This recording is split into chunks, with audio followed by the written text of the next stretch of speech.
Daily. Taste the Daily. బీసీలకు 42% ఇవ్వాల్సిందే అని బండి సంజయ్ ఈటల గారు కానీ ఎక్కడ మాట్లాడిన ప్రస్తావన మనం చూడలేదు. వారికి మరి బీసీల మీద ప్రేమ ఉందో లేదో తెలియదు కానీ మా ముఖ్యమంత్రి గారికి చిత్తశుద్ధి ఉంది, బీసీల మీద ప్రేమ ఉంది. మా నాయకుడు భావి ప్రధాని రాహుల్ గాంధీ గారి ఆలోచన మేరకు వారు ఈ రాష్ట్రంలో మరి సంస్కరణలు ముందు తీసుకెళ్లే కార్యక్రమంలో ఉన్నారు.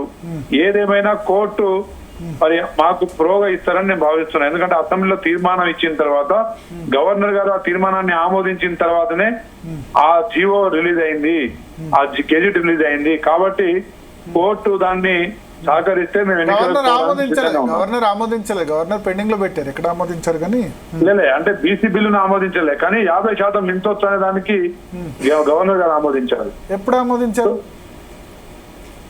ఇప్పుడు జీవోకు సంబంధించి ఏదైనా గవర్నర్ పేరుతో జారీ చేస్తారు, అంత మాత్రం ఆమోదం కాదు. రెండవ ఇష్యూ, మీరు ట్రైబల్ రిప్రజెంటేటివ్ కాబట్టి ఇప్పుడు చాలా తండాలు బీసీలు ఓసీలు లేకపోయినా బీసీ రిజర్వేషన్స్ అనౌన్స్ చేశారట. నల్గొండ జిల్లా దామరచెర్ల మండలంలో తూర్పు తండ, లుణావత్ తండ, మాన్ తండ, జైంత్రంత తండ, బడావత్ తండ, బాలాజీనగర్ గ్రామ పంచాయతీలు ఇక్కడ ఎస్టీలు తప్ప బీసీలు లేరు, కానీ బీసీలకు రిజర్వేషన్ చేశారట. చాలా చోట్ల ఇట్లా తప్పులు తడకలుగా ఉన్నట్టు చెప్తున్నారు.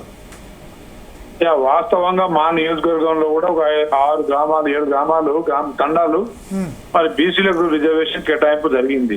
కానీ సేమ్ టైం గ్రామాలలో గతంలో ఎస్టీలకు రిజర్వేషన్ కేటాయింపు జరగలేదు.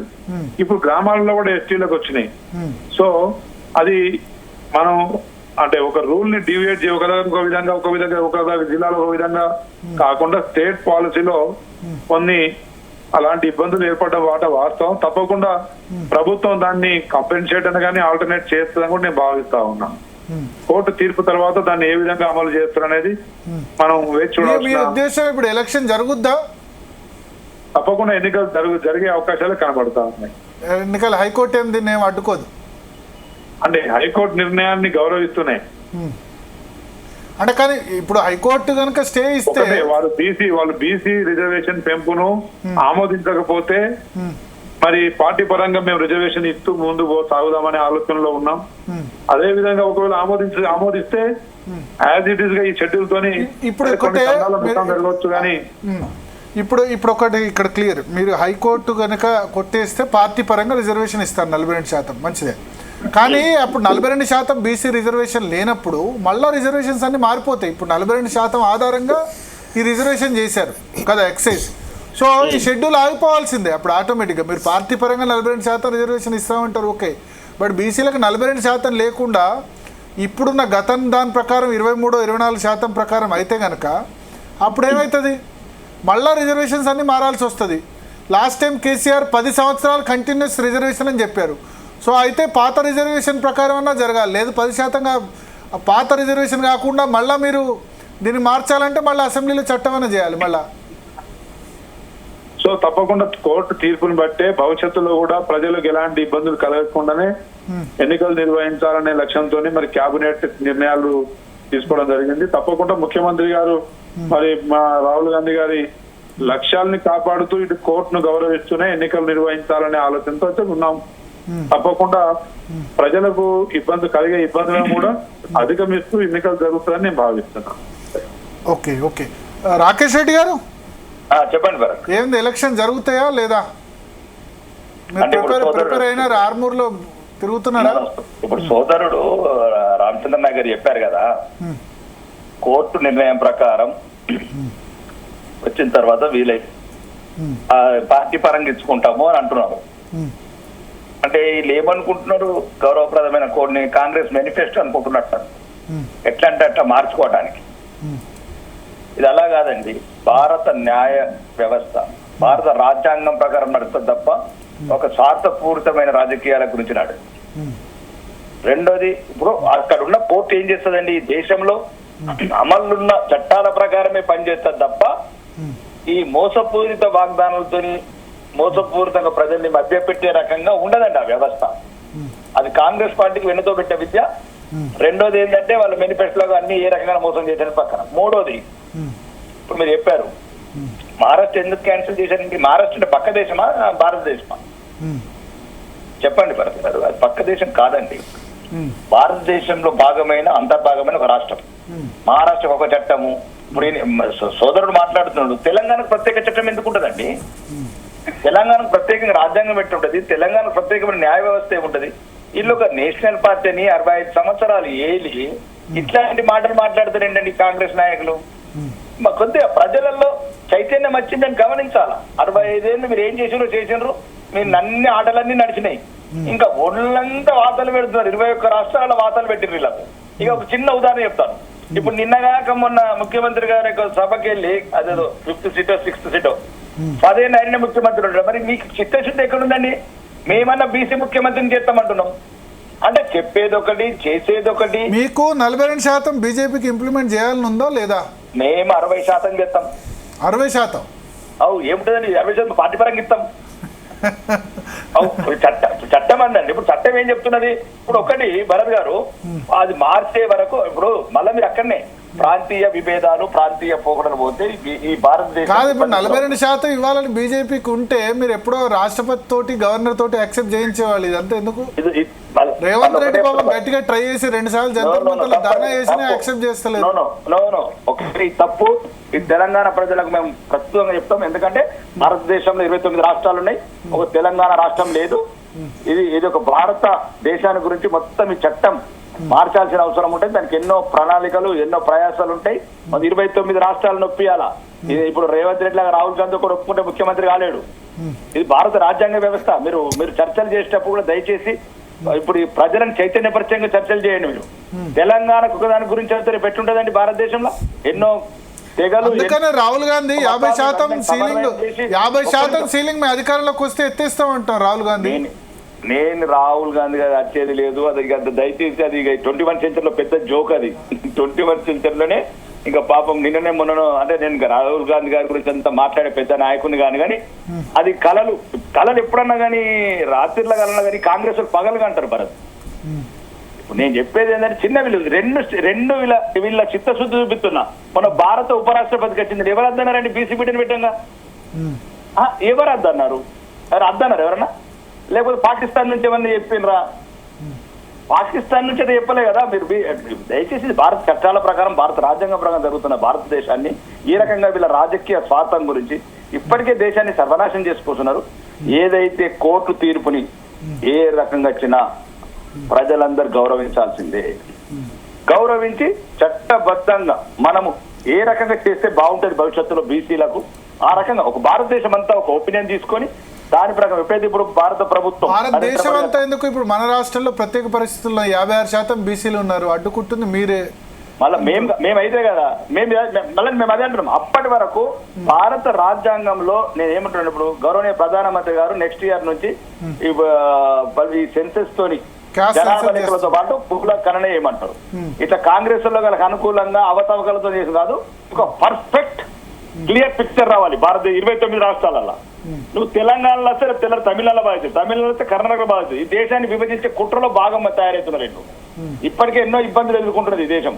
కాబట్టి ఒక పర్ఫెక్ట్ సైంటిఫిక్ డాటా తీసుకొని దాని ప్రకారం అన్ని పార్టీల అభిప్రాయాలు తీసుకొని భారతదేశంలో ఉన్న అన్ని అంటే అదే మంచి ఏదైతే గుర్తింపు గల పార్టీలు ప్రతిపక్ష పార్టీని ఒక ఇంటలెక్చువల్ మీటింగ్స్ పెట్టి అప్పుడు రాజ్యాంగ సవరణ చేసి దాన్ని ఏ రకంగా చేస్తారు ప్రభుత్వం ఆలోచించి బీసీలకు న్యాయం చేస్తాం. ఒకటి అంటే మీరు అన్నది 2029 వరకు కాదు ఇక 42% రిజర్వేషన్ కామారెడ్డి డిక్లరేషన్ కామారెడ్డిలోనే కాంగ్రెస్ పార్టీ డిక్లరేషన్ చేసింది.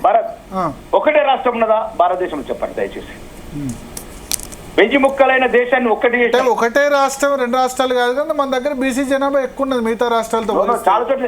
ఇప్పుడు ఆంధ్రప్రదేశ్ కంటే తెలంగాణలో బీసీ జనాభా ఎక్కువ.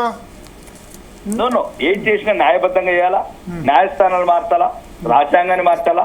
రాజ్యాంగాన్ని మార్చాలన్నప్పుడు భారతదేశంలో పార్టీల అభిప్రాయాలు తీసుకోవాలా, అన్ని రకాలు తీసుకొని బీసీలకు న్యాయం చేయాలా. ఇప్పుడు కంటెస్ట్ చేసే వాళ్ళకు మీరు ఇచ్చే సలహా ఏంది? మీ నాయకుడు ఇప్పటి వరకు ఒకటే చెప్తున్నాం, మీరు దయచేసి భారత రాజ్యాంగాన్ని భారత న్యాయస్థానాన్ని గౌరవించండి. ఏదైతే ఈ రోజు నియమావళి ఉందో దాన్ని గౌరవించండి. ఒకవేళ పార్టీల పరంగా మనం ఎంత ఇచ్చుకున్నా ఇవాడు అడిగేవాళ్ళు లేడు. నా అభిప్రాయం ఏంది? నా అభిప్రాయం చెప్తాను. ఎందుకంటే నీకు ఇది ప్రజల్ని మోసపుచ్చినట్టు, మోసం చేసినట్టు, అన్యాయంగా అంటే సాధ్యం కాదు. ఇప్పుడు 42% రిజర్వేషన్ సాధ్యం కాదు ఇప్పుడున్న పరిస్థితుల్లో. అంటే భారత రాజ్యాంగం అదే ఉంది కదా. భారత న్యాయ వ్యవస్థ ఒక్క రోజుల గంట లోపల ఎట్లా మారుతూ రేవంత్ రెడ్డికి రాహుల్ గాంధీకి రాత్రి కలలో వచ్చింది దేశాన్ని విభజిద్దామండి, కులాల మధ్యన కుంపట్లు పెడదామంటే ఆ కులాలకు నచ్చ చెప్పాలా కదా. 6,000 కులాలు ఉన్నాయి దేశంలో, 3,000 భాషలు ఉన్నాయి. వీళ్ళందరినీ కూర్చి దేశంలో ఇబ్బంది లేదు, బీసీ బిడ్డలకు ఎక్కువ ఉన్నారు, వాళ్ళ జనాభా ప్రకారం 42% ఇవ్వాలని బరాబర్ నరేంద్ర మోడీ గారి మీద దేశ ప్రజలకు నమ్మకం ఉంది. అది 100% ఏదైనా చేయాలంటే నరేంద్ర మోడీ గారే చేయాలని ఒక ప్రజల నమ్మకం ఉంది. కాబట్టి ఎవ్వరికి ఇబ్బంది లేకుండా అన్ని చట్టబద్ధంగా చేస్తాం. నేనేమంటున్నానంటే అప్పటి వరకు కాంగ్రెస్ నాయకులని కులాల మధ్యన కుంపట్లు పెట్టకుండా, ఈ దేశ విభజన కుట్ర చేయకుండా కొద్దిగా సహకరించండి. 75 సంవత్సరాలు పరిపాలించండి, ఏం కుంపలు పోతున్నది, కొద్దిగా సహకరించండి. దేశాన్ని ఒక మేనిఫెస్టోలో పెట్టారు, అమలు చేయకపోతే మళ్ళీ మీరే అడుగుతారు కదా. మళ్ళీ మీకు ఒకటే భరత్ గారు, ఇప్పుడు వాళ్ళు ఇవ్వాలంటే ఎవరు అద్దంటారండి. ఇప్పుడు రిజర్వేషన్ 27% ఫర్ ఎగ్జాంపుల్ అనుకుందాం, మీరు 90% ఇవ్వండి మీ పార్టీ నుంచి. ఎవరు అద్దంటున్నారు? ఎవరు అద్దంటున్నారు? ఎవరు అద్దంటున్నారు? బీసీ ముఖ్యమంత్రిని చెప్తే ఎవరు అద్దంటున్నారు? ఎవరు అద్దంటున్నారు? ఒక హోంశాఖ మంత్రి లేడు, ఒక అందరిని బీసీలకు ఇవ్వండి. ఎందుకు ఇస్తలేరు? హోంశాఖ ఎందుకు ఇయ్యరు? ఇదేంది విద్యాశాఖ ఎందుకు ఇయ్యరు? ఇవన్నీ ఎందుకు మీ దగ్గర? ఇప్పుడు బీసీ దయచేసి మళ్ళా ఒకటి భరత్, మీరు ఈ ఒకవేళ చర్చలలో ఎవరైనా వింటూ ఉంటే చైతన్యవంతమైన యువత, చైతన్యవంతమైన ప్రజలు ఈ కాంగ్రెస్ మోసపూరిత రాజకీయాలు ఎండగట్టాలా, పసిగట్టాలా. ఎందుకంటే దయచేసి ఇప్పుడు ఎంత క్లియర్ గా చెప్తున్నారు, 8వ తారీఖు నాడు స్టే వస్తే మేము 27% అఫీషియల్గా ఇచ్చి తర్వాత పార్టీ పరంగా ఇచ్చుకుంటామంటారు. మీరు ఇంక 27 54% ఇచ్చుకోండి అఫీషియల్ గా. ఎవరద్దు అంటున్నారు? మేము ఏమంటున్నామంటే అక్కడ మీరు రాజ్యాంగంలో ఏ రకంగా వాళ్ళు ఇస్తే 42 మీరు కూడా ఇస్తారా పార్టీ పరంగా? పార్టీ పరంగా మేమైతే మొన్న నిర్ణయించుకున్నాము 50% ఎబో ఇవ్వాలని. 50% ఎబో మేము చెప్పమండి, ఇవన్నీ చేసి చూపిస్తాం. చూస్తలేరా ఈ ప్రపంచంలో భరత్? ఇది ఒక్క మాట అయినండి, 230 దేశాలల్లా ఒకటేసారి భారతదేశంలో పుట్టిన 140 కోట్ల మందికి ఒక రిలీఫ్ ఇచ్చినాం. ఈ ప్రపంచంలో ఏ దేశం చూపించండి 400 వస్తువుల మీద GST తగ్గించింది. సరే, ఇక అది వేరే టాపిక్. బట్ ఇప్పుడు రాష్ట్రంలో ఇప్పుడు ఎన్నికలు జరుగుతాయా లేదా? ఎంపీటీసీ, జెడ్పీటీసీ మీ సూటిగా చెప్పండి. 100% స్టే వస్తుంది. స్టే వస్తుంది 100%. ఎందుకంటే అది న్యాయస్థానం భారత రాజ్యాంగం ప్రకారం తప్ప కాంగ్రెస్ అనుకున్నట్టు పాకిస్తాన్ రాజ్యాంగం ప్రకారం నడదు. ఇది భారత రాజ్యాంగం ప్రకారం ఉంటుంది దేశం.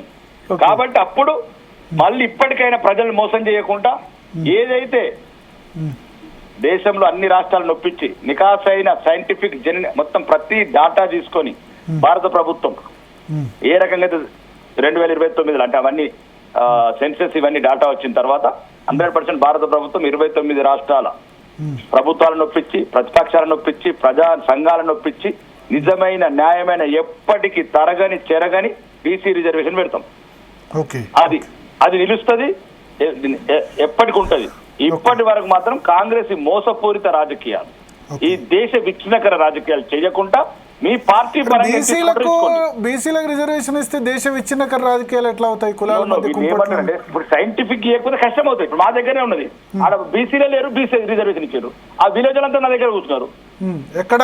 తండానా? ఏదన్నా తాండాలోనే చాలా చోట్ల అవకతవకలు. దీనివల్ల మళ్ళా ప్రజల మధ్యన ఒక అంతర్గత ఒక గొడవలు అవుతాయి. ఇప్పుడు ఒక ఊర్లో ఒకటే వాడ ఉన్నది, ఇప్పుడు ఒకటే వాడ ఉంటే దానికి వచ్చింది, 12 వాడలకు రాలేదు. అవి అంతర్గత. నేను ఏమంటున్నాను, దయచేసి వీళ్ళు రాజకీయ దురుద్దేశంతో ఎటువంటి అనుభవం లేని అధికారులను పెట్టి అడ్డదిడ్డంగా అవకతవకలతోని వాళ్ళ రాజకీయ దురుద్దేశాలతోని ఈ రిజర్వేషన్ ప్రక్రియను చేపట్టారు. కాబట్టి ఇది ఇట్లాంటి వల్ల అంతర్గత ఒక క్లియర్ డాటా వచ్చిన తర్వాత అది 100%. ఇప్పుడు నీకు భారత కేంద్ర ప్రభుత్వం చేసిందంటే తెలంగాణకు ప్రత్యేకంగా, తమిళనాడుకు ప్రత్యేకంగా, కర్ణాటక ప్రత్యేకంగా ఉండదు మనకు. ఇది భారతదేశ సర్వభౌమాన్ని దృష్టిలో పెట్టుకొని ఏ భారత రాజ్యాంగ నిర్మాతలు ఏదైతే భారత రాజ్యాంగాన్ని రాశారో ఆ రాజ్యాంగ స్ఫూర్తి దెబ్బతినకుండా దాన్ని మేము ముందుకు తీసుకెళ్తాం. అదొక నరేంద్ర మోడీ గారికి సాధ్యమవుతుంది. ఎందుకంటే 75 సంవత్సరాలల్లా ఈ ఏదైతే కులగణన అనేది లేదు, గవర్నమెంట్ ఆఫ్ ఇండియా ఎప్పుడు చేయలేదు. ఫస్ట్ టైం నరేంద్ర మోడీ గారి నాయకత్వం జరుగుతుంది. కాబట్టి అప్పటి వరకు ఇవన్నీ సవరించి పర్ఫెక్ట్ చేసే వరకు ఆగాల. అప్పటి వరకు ఏ హైకోర్టులో అయినా, ఏ కోర్టులో అయినా భారత ఇండియన్ కాన్స్టిట్యూషన్ ప్రకారం ఏదైతే ఉందో ఓకే. దాని ప్రకారమే వాళ్ళు ఆర్డర్లు ఇస్తారు, దాని ప్రకారమే తీర్పులు ఇస్తారు.